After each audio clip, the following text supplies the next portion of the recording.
This is the first time we'll talk about this. I'll talk about this publicly. So I met a guy on Tinder who I was living in Salt Lake. He had just moved to Salt Lake. And he, out of the gate, was basically everything I could have ever asked for. Like love bombing everything, or Well, more I didn't looked know like? that term then. Yeah, okay.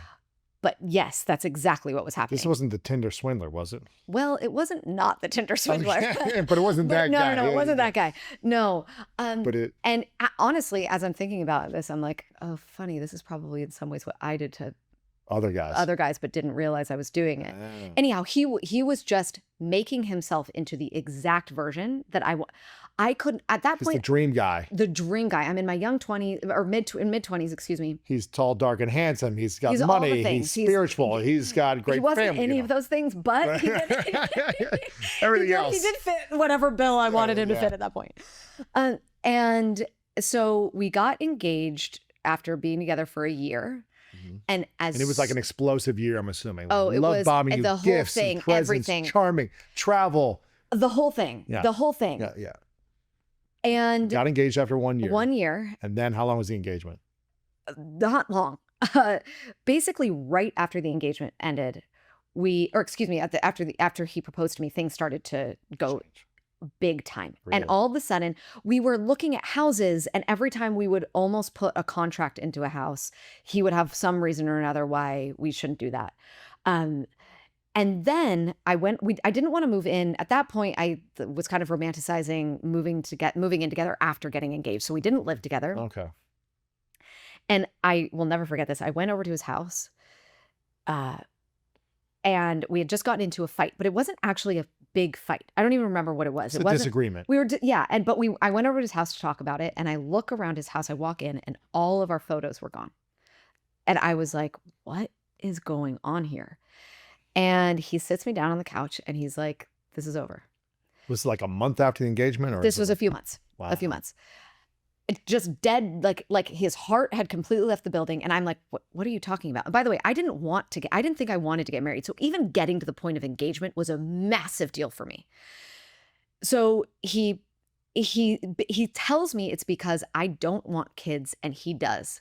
But we had talked about this. Again, I had this whole story about why I didn't want kids. I've changed my mind. But anyway, right. I thought and we date one talked about this. I was very clear. And he was totally okay with it. Like then he realized I do want kids, or that's what he says. Yeah. So he tells me this is the reason why he's breaking up with me. There's nothing you can do. It's over. Even if you say, okay, I want kids now. So I begged him. I was on the floor with my hands in prayer, just saying, sobbing, please just give me a week to think about it. Please just give me. And he is stone cold. There is no emotion in his face. And he just looks at me and he says, no, it's over. Like nothing. There was nothing I could say. So I left his house being so confused. I had no idea what was going on. Now, right before this, we had planned a trip to Mexico. We actually didn't go on that many vacations. So this was a big deal that we were going to Mexico. He had gotten us this hotel. We were going with some friends. He had gotten us supposedly some very nice hotel. Our friends couldn't afford it. They were staying somewhere else. We were staying in this other hotel. 24 hours or 40, I don't know, 1 to 2 days before we leave, he calls me and he's like, hey, we can't go on this trip anymore. You're really stressed. I don't want to stress you out anymore. We're not going to go on this trip. And I was like, what are you talking about? I'm fine. We can go on this trip. And he was like, no. I'm launching a business. We're not going to go on this trip. And I was like, what? This was a big deal. Like I didn't go on vacation a lot.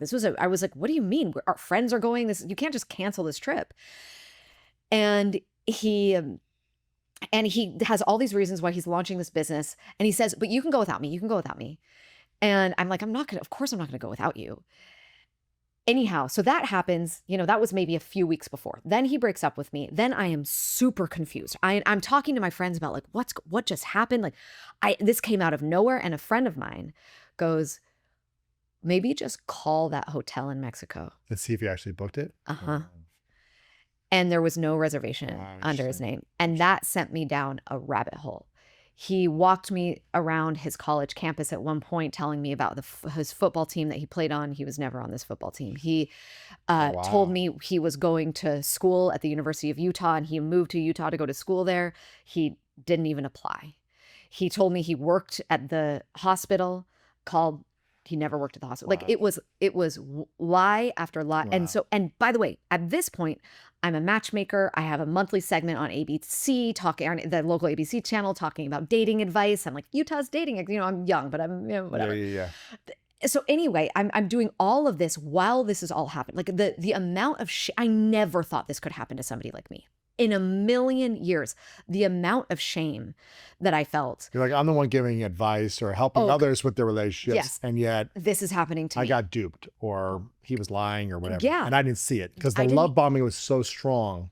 I didn't see it coming even a Wow. little bit. Yeah. And it was not only the love bombing was so strong, but I wanted to see in him or us a future that was never going to exist. Man.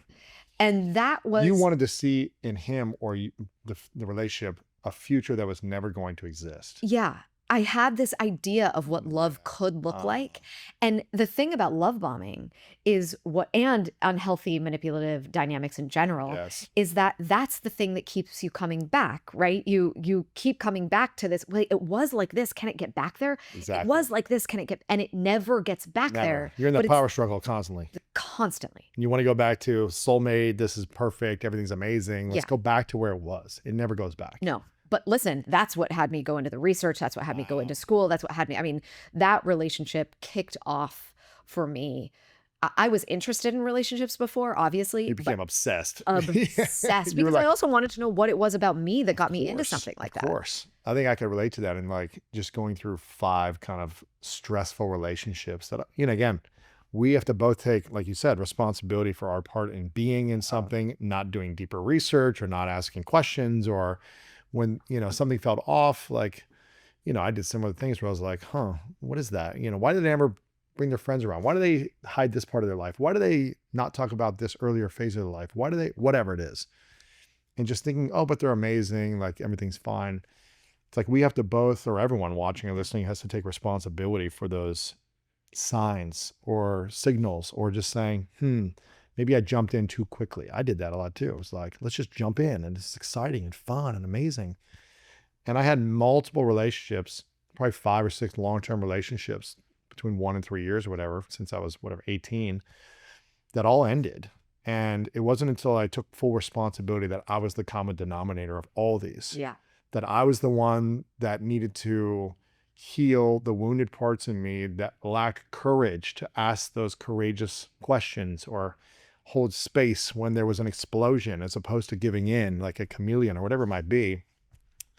I needed to regulate my emotions first and then meet people from a different lens, rather than meeting people from a wounded lens without doing the work.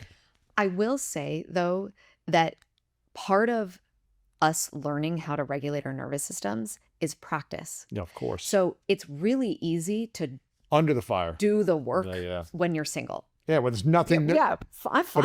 it's in the relationship the- when it's stressful. Yeah. And It's interesting you say that, because when I started to cut you off here, when no, please. when I was in the end of a previous relationship, there was a time where I was just like, it was like a year of just intense power, up and down every few days. It's like repair and then and struggle, repair, struggle. It was like exhausting. And I was like, I finally was like, I can't do this anymore unless we do therapy. And she resisted it for about a year. And I was just like, I'm done unless we can do this. This is exhausting. We finally agreed. Thank you for watching this video. If you want more inspiring clips like this, make sure to click right here to subscribe, and click right here to watch that next video that is specific to support you in your life.